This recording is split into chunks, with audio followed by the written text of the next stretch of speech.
আনন্দ বাংলা, আমরা নিরপেক্ষ নই, মানুষ ও সমাজের পক্ষে। নিবেদন করছে আরপি ক্লাব প্রাইভেট লিমিটেড এবং Leo, a large EV and solar innovation. সহ নিবেদক বারডোয়ান ইউনিটেক টেকনিক্যাল ইনস্টিটিউট, যে দেয় চাকরি ও ভবিষ্যতের গ্যারান্টি। আসন্ন লোকসভা নির্বাচনের আগে বর্ধমান শহরের টাউন হল ময়দানে অনুষ্ঠিত হয়ে গেল বর্ধমান দুর্গাপুর লোকসভা কেন্দ্রের বামফ্রন্ট এবং কংগ্রেস মনোনীত প্রার্থী সুকৃতি ঘোষালের এবং বর্ধমান পূর্ব লোকসভা কেন্দ্রের বামফ্রন্ট এবং কংগ্রেস মনোনীত প্রার্থী নীরব খানের সমর্থনে একটি রাজনৈতিক কর্মী সভা। বামফ্রন্টের এই রাজনৈতিক কর্মী সভায় প্রধান বক্তা হিসেবে বক্তব্য রাখেন বামফ্রন্টের রাজ্য নেতা মোহাম্মদ সেলিম। একদিকে কংগ্রেস, একদিকে অধীর, আর একদিকে সেলিম, মাঝখানে ঢোকাতে হবে একটাকে। আপনাদের কাজ হচ্ছে শুধু চাকাটা একটু ঘোরাবেন, খুব বেশি দিন ঘোরাতে হবে না। আজকে ক তারিখ? 9 তারিখ। ভোট ক তারিখ? 13 তারিখ। 4 দিন একেবারে চুপচাপ ইভিএমে সব ভোট সিপিএমে চাকা ঘুরতে আরম্ভ করে দেবে। চাকা ঘুরছে, চাকা ঘুরছে। আপনারা নিজে জানেন, আমি নিজে প্রার্থী ছিলাম মুর্শিদাবাদে। যারা বলছিল এই ভোট লুট করে দেবো, এই দখল করে নেবো, এখানে এরকম আছে কিছু কিছু। আমি সেই সমস্ত তৃণমূলী গুন্ডা মস্তানদেরকে বলি, মমতা ব্যানার্জি নিজের ভাইপো বউ, নিজের পরিবার ছাড়া আর কারো স্বার্থ দেখেন না। ফেসে গেলে কেউ নেই। সুতরাং এই ছিচকে চোরদেরও বলছি, চাচা আপন যান বাঁচা। মানুষ খেপছে, মানুষ ভীষণভাবে বিরক্ত, মানুষ ঐক্যবদ্ধ হচ্ছে, একটা নতুন বিকল্প পেয়েছে।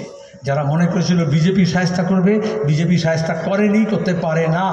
আজকে যে বিচারপতি অমৃতা সিনহা এজলাসে বলেছেন অন রেকর্ড, ভাইপোরা তো সম্পত্তি থেকে বাড়লো, লিপস অ্যান্ড বাউন্সের সম্পত্তি কবে থেকে বাড়লো, তৃণমূলের নেতাদের সম্পত্তি কবে থেকে বাড়লো। বিচারপতি অমৃতা সিনহা বললেন 2013 পর থেকে। 2013 পরে কী কাণ্ড ঘটেছে? তৃণমূল তো তৈরি হয়েছে 99 সালে, তৃণমূলের সরকার তো এসছে 2011-তে।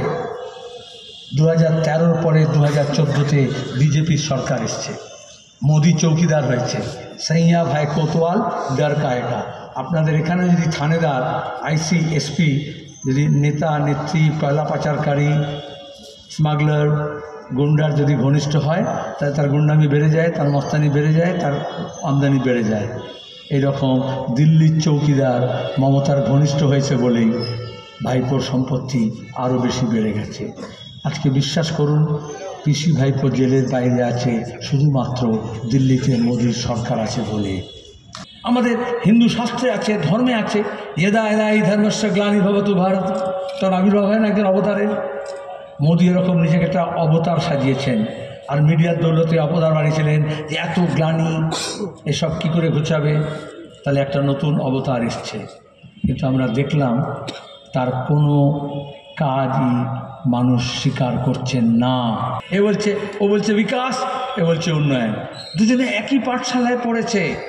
এখানে যে এই যে চাকরি নিয়োগের দুর্নীতি দেখছেন, এটা শুধু স্কুলের শিক্ষায় নয়, মাদ্রাসায় হয়েছে। আচ্ছা, যখন মাদ্রাসা এবং স্কুল সার্ভিস কমিশন দুটোই গণ্ডগোল করেছে, তাহলে তার বিরুদ্ধে যখন লড়তে হবে, যখন বন্ধ হচ্ছে স্কুল এবং মাদ্রাসা দুটোই, যখন লড়তে হবে, তাই স্কুল আর মাদ্রাসাকে তো একসঙ্গে লড়তে হবে। মাঝখানে শুভেন্দু তৃণমূল থেকে বিজেপি হয়ে বলল মাদ্রাসা আলাদা, স্কুল আলাদা, হিন্দু আলাদা, মুসলমান আলাদা। তাহলে কি করতে হবে না, আগে হিন্দু মুসলমান লড়। কার লাভ? আদানির ছাপ লাগানো, এখানে যেমন মমতা ব্যানার্জি আলকেমিস্টের ছাপ লাগানো প্লেনে চড়ে মুখ্যমন্ত্রী হয়েছিলেন, ওরকম আদানির ছাপ লাগানো প্লেনে ঘুরে মুখ্যমন্ত্রী থেকে প্রধানমন্ত্রী হয়েছিলেন মোদি। তিনি এখন বলছেন, কেন বলছেন?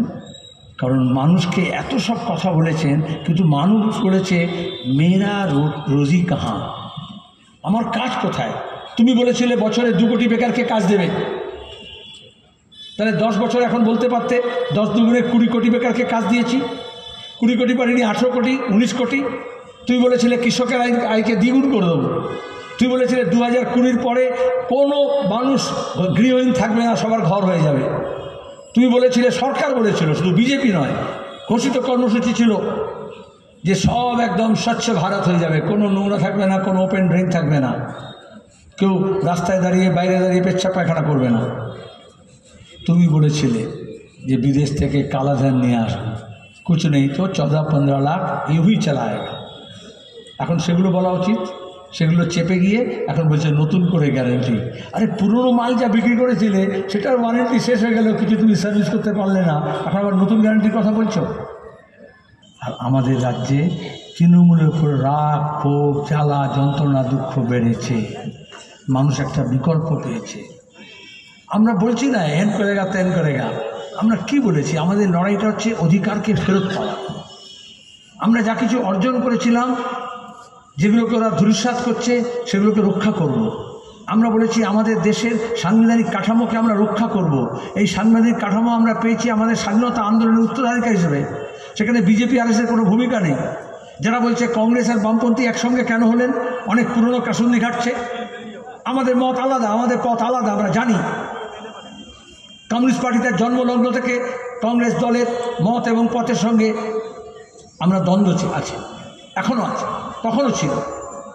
কিন্তু এটা মতের কথা, পথের কথা, লক্ষ্য এক ছিল, ইংরেজ সাম্রাজ্যবাদকে তাড়াবো। সেখানে অহিংস পথে হবে না, সহিংস পথে হবে। এছাড়াও বক্তব্য রাখেন বিশিষ্ট অভিনেতা বাদশাহ মৈত্র। পশ্চিমবঙ্গে এই মুহূর্তে যে 26,000 ছেলেমেয়ের চাকরি, সরকারি চাকরি, শিক্ষকের চাকরি এক মুহূর্তে অনিশ্চয়তার মুখে পড়ে গেল। ওই একই চাকরি পশ্চিমবঙ্গে 2011 সালের আগে প্রায় 10 থেকে 11 বার হয়েছে।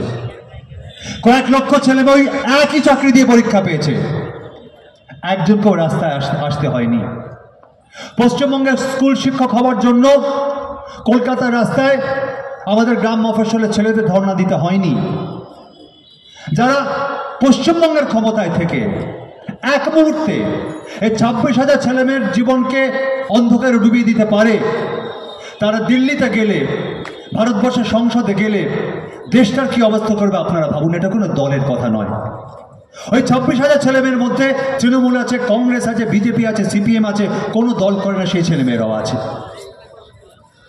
তার সঙ্গে বিজেপি গোটা ভারতবর্ষের বুকে যাদের বক্তব্য কি বিভাজন, সম্প্রদায় দিয়ে, ধর্ম দিয়ে, জাতি দিয়ে, বর্ণ দিয়ে।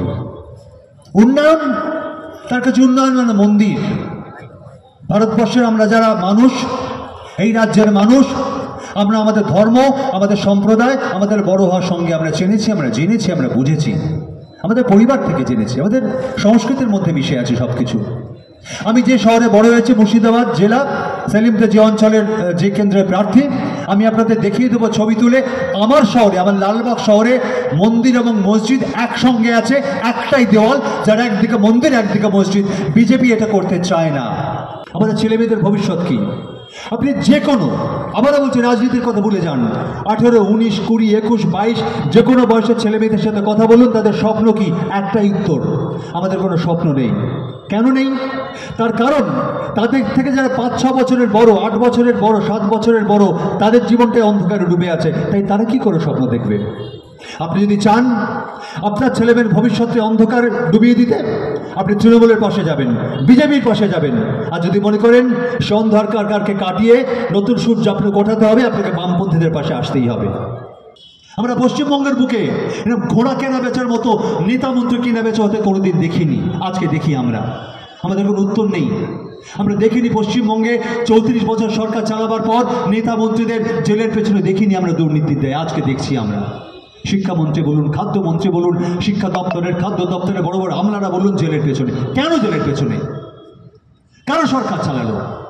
আজকে মাননীয় মুখ্যমন্ত্রী বলছেন, কোর্টের কথা বলছেন, বিচারকদের কথা বলছেন, উকিলদের কথা বলছেন, সিপিএম এর কথা বলছেন, তারা নাকি শিক্ষকদের চাকরি খেয়েছে।